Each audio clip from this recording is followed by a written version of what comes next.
Déjà, il y a une nouveauté, c'est l'application, la mise en œuvre de la loi ORE, Orientation et réussite des étudiants, qui impacte l'inscription puisqu'on n'a plus de contrôle de sécurité sociale à faire. Il n'y a plus d'affiliation, sauf pour ceux qui étaient affiliés l'année passée et qui doivent se réaffilier.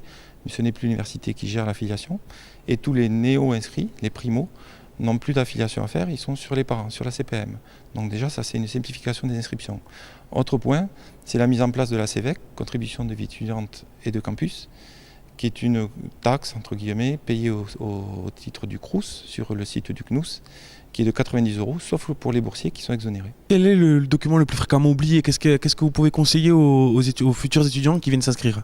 Alors, l'attribution de bourse, mais c'est parce que parfois le dossier n'a pas été traité ou il manquait une pièce, donc ils ne l'ont pas. Donc on fait payer les droits d'inscription et bien sûr, dès qu'ils ont la pièce et qu'ils peuvent la présenter, on leur rembourse les droits d'inscription. Après, autre pièce qui peut manquer, c'est le relevé du bac.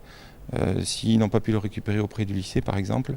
Donc ça, par contre, c'est une pièce rédhibitoire. Si elle n'est pas présentée, nous ne pourrons pas effectuer l'inscription administrative. Alors là, pour l'instant, dans l'ensemble, on peut dire que c'est comment se passent ces inscriptions ici à Corté?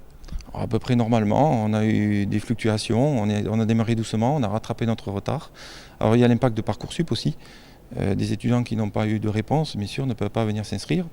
Donc ça impacte le flux qui va peut-être être un peu plus important à la fin du mois de juillet ou fin août ou début septembre. Les inscriptions à Corté qui impliquent le recrutement de personnes pour réceptionner justement ces dossiers, d'où viennent-elles? Oui, chaque année, on recrute un nombre plus ou moins important. Alors cette année, on a 9 saisonniers.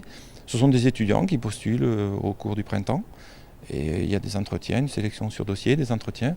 Et on recrute alors toujours une partie, si on peut, d'anciens qui ont l'expérience et des nouveaux qu'il faut former. Alors là, nous, nos dates, c'est un contrat du 2 au 27 juillet.